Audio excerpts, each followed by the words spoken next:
মাধ্যমিক পর্যায়ের প্রিয় শিক্ষার্থীবৃন্দ, আশা করি তোমরা ভালো আছো। আজকে তোমাদের জন্য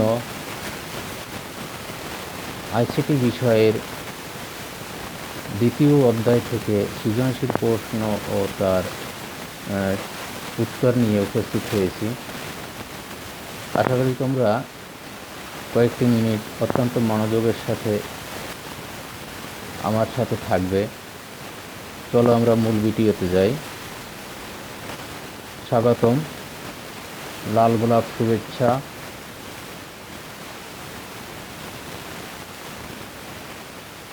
এখানে তোমাদের জন্য একটা উদ্দীপক আছে। সুমাইয়া রহমান তার যুক্ত মাধ্যমে ল্যাপটপের সাহায্যে বিভিন্ন দেশের বই, সায়েন্টিফিক জার্নাল পড়ে, পাশাপাশি সহপাঠীদের সঙ্গে যোগাযোগও রক্ষা করে। তার বাবা একটি নতুন ডিভাইস দেওয়ায় সে তার ল্যাপটপে সংযোগ দিয়ে যে কোনো স্থান থেকে উল্লিখিত কাজগুলো করতে পারে। প্রিয় শিক্ষার্থী বন্ধুরা, এই ছিল তোমাদের উদ্দীপক।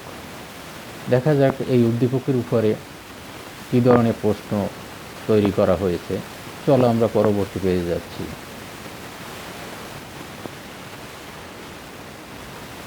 ক, ডেটা কমিউনিকেশন কি? খ, কোন কেবলে ডেটা ট্রান্সমিশনে সবচেয়ে বেশি উপযোগী ব্যাখ্যা করো। গ, সুমাইয়ার নতুন ডিভাইস চিহ্নিত করে ব্যাখ্যা করো। গ, নতুন ডিভাইস ও পূর্ববর্তী পদ্ধতির মধ্যে তুলনামূলক মূল্যায়ন করো। প্রিয় শিক্ষার্থী বন্ধুরা, এই 4টে প্রশ্ন উদ্দীপকের উপরে তৈরি করা হয়েছে।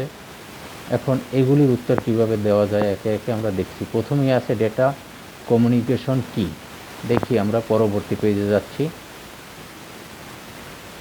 ক নং প্রশ্নের উত্তর,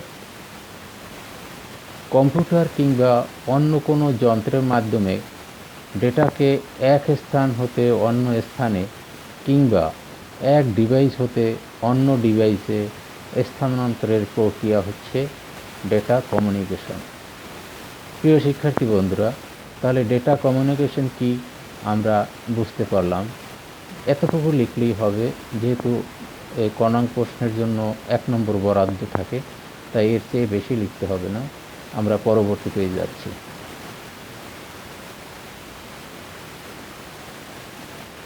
খ নং প্রশ্নের উত্তর, কেবলের সাহায্যে ডেটা ট্রান্সমিশন করার জন্য coaxial cable, twisted pair cable এবং অপটিক্যাল ফাইবার কেবল ব্যবহার করা হয়ে থাকে। কোএক্সিয়াল কেবলের সাহায্যে ডেটা প্রেরণের স্পিড বেশি থাকলেও সর্বোচ্চ 1 কিলোমিটার। প্রিয় শিক্ষার্থী বন্ধুরা, তাহলে আমরা বুঝতে পেরেছি এখান থেকে যেটা তোমার প্রশ্নে চেয়েছে। আমরা পরবর্তী পেজে যাচ্ছি।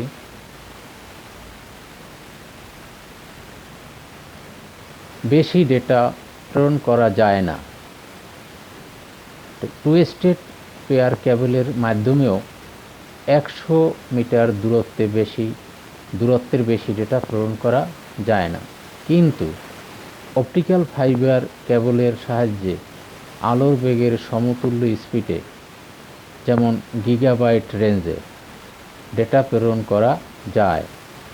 কাজেই অপটিক্যাল ফাইবার কেবল ডেটা ট্রান্সমিশনে সবচেয়ে বেশি উপযোগী। তাহলে আমরা এখান থেকে আমরা পেয়ে গেলাম আসল যে এর মধ্যে উত্তরটা, সেটা আমরা পেয়ে গেলাম। তাহলে অপটিক্যাল ফাইবার কেবলই ডেটা ট্রান্সমিশনে সবচেয়ে উপযোগী। আমরা পরবর্তী পেজে যাচ্ছি। দেখো, গ নং প্রশ্নের উত্তর, সুমাইয়া তার নতুন ডিভাইস ল্যাপটপে সংযোগ দিয়ে যে কোনো স্থান থেকে ইন্টারনেটে সংযুক্ত হতে পারে। তাহলে তার নতুন ডিভাইস দিয়ে ল্যাপটপে সংযোগ দিয়ে যে কোনো স্থান থেকে সংযুক্ত হতে পারে ইন্টারনেটে। তাহলে আমাদের নতুন ডিভাইসটা কি আমরা সেটা দেখছি। কাজেই নতুন ডিভাইসটি হলো ওয়্যারলেস মডেম। এই ওয়্যারলেস মডেম যে কোনো জায়গা থেকে কম্পিউটারে ইন্টারনেট সংযোগ করতে পারে। তাহলে আমাদের এখানে যে ওয়্যারলেস মডেম মেইন ইয়েটাই হলো সেই নতুন ডিভাইসটিকে আমরা এখান থেকে বের করে ফেললাম, ওয়্যারলেস মডেম। দেখি পরবর্তী পেজ যাচ্ছি আর কি আছে। মডেম হলো একটি ইলেকট্রনিক্স যন্ত্র বা ডিভাইস যা ডিজিটাল সংকেতকে অ্যানালগ বা অ্যানালগ সংকেতকে ডিজিটাল সংকেতে রূপান্তরিত করে। এই ডিভাইসে ব্যবহৃত মডুলেশন এবং ডিমডুলেশন প্রক্রিয়া থেকে মডেম নামের উৎপত্তি। তাহলে এই মডুলেশন এবং ডিমডুলেশন প্রক্রিয়া থেকেই মডেম নামের উৎপত্তি। আচ্ছা, তারবিহীন ডেটা আদান প্রদান করার জন্য যে সকল ডিভাইস ব্যবহৃত হয় তার মধ্যে অন্যতম একটি ডিভাইস হলো ওয়্যারলেস। পরবর্তী পেজ যাচ্ছি। Wireless modem. তাহলে তারবিহীন ডিভাইসের মধ্যেই ওয়্যারলেস মডেম।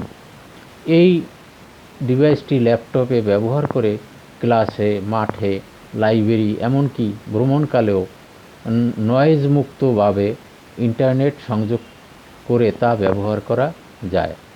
তাহলে প্রিয় শিক্ষার্থী বন্ধুরা, তাহলে আমরা গণাঙ্ক প্রশ্ন আমাদের এখানে শেষ হয়ে গেল। গণাঙ্ক প্রশ্নের উত্তর দেখো। উদ্দীপক অনুসারে সুমাইয়ার নতুন ডিভাইস হলো ওয়্যারলেস মডেম এবং পুরাতন পদ্ধতি হলো তারযুক্ত মডেম। পুরাতন পদ্ধতি যেটা হলো তারযুক্ত মডেম মাধ্যম বা কেবল। তাহলে একটা হলো তারযুক্ত মাধ্যম, যেটাকে আমরা বলছি কেবল, আর একটা হলো ওয়্যারলেস মডেম। তাহলে উভয়ই ইন্টারনেট সংযোগ করতে পারে, দুইটার সাহায্যে ইন্টারনেট সংযোগ করা যায়, তবে এদের মধ্যে কিছু পার্থক্য রয়েছে। তাহলে এই দুইয়ের মধ্যে কিছু পার্থক্য রয়েছে। তাহলে পার্থক্যগুলি কি? মডেম হলো একটি ইলেকট্রনিক্স যন্ত্র বা ডিভাইস যা ডিজিটাল সংকেতকে, আমরা পরবর্তী পেজে যাচ্ছি, যা ডিজিটাল সংকেতকে মডুলেশন এবং ডিমডুলেশন এর মাধ্যমে ডেটা আদান প্রদান করে থাকে। ওয়্যারলেস বা তারবিহীন মডেম যে কোনো স্থান থেকে ডেটা আদান প্রদান করতে পারে, যে কোনো স্থান থেকে। আধুনিক যুগে সহজে যে কোনো স্থানে স্বাধীনভাবে নয়েজমুক্ত ডেটা আদান প্রদানে ইহা উপযোগী। নয়েজ মুক্ত মানে ঝামেলা মুক্ত। এখানে নয়েজ মুক্ত অর্থাৎ ঝামেলা মুক্ত ডেটা আদান প্রদানে ইহা উপযোগী। তবে এর গতি তারযুক্ত মাধ্যমের তুলনায় কম। তাহলে এখানে পার্থক্যটা কি? তাহলে এর গতিটা হলো তারযুক্ত যেটা কেবল আছে তার চেয়ে এর গতি কম। কার? এই ওয়্যারলেস মডেমের। তাহলে আমরা পরবর্তী পেজ যাচ্ছি।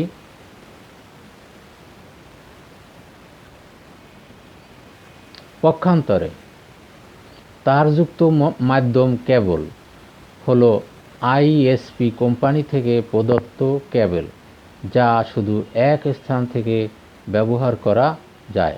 তাহলে এখানে এই যে তারযুক্ত মাধ্যম কেবল, এই কেবল শুধু এক স্থান থেকে তোমার ব্যবহার করা যায়।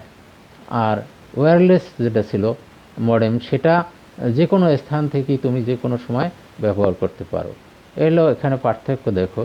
তার ছিঁড়ে গেলে কিংবা প্রাকৃতিক বিপর্যয়ে এর সংযোগ বিচ্ছিন্ন হতে পারে। তাহলে এই যে যেটা কেবল, এটার তো তার আছে, সুতরাং তার ছিঁড়েও যেতে পারে বা প্রাকৃতিক বিপর্যয়ে এটা বিচ্ছিন্ন হতে পারে।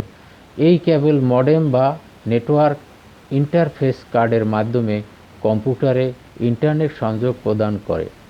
এটি তুলনামূলক বিচারে অধিক নির্ভরযোগ্য ও দ্রুতগতি সম্পন্ন ব্যবস্থা। তাহলে এই কেবলটা কি হলো? তাহলে এটা হলো নির্ভরযোগ্য একটা ব্যবস্থা এবং এর গতি ওয়্যারলেস মডেমের চেয়ে এর গতি বেশি। প্রিয় শিক্ষার্থী বন্ধুরা, এখানেই তোমার গণাঙ্ক প্রশ্নের উত্তর শেষ হয়ে গেল।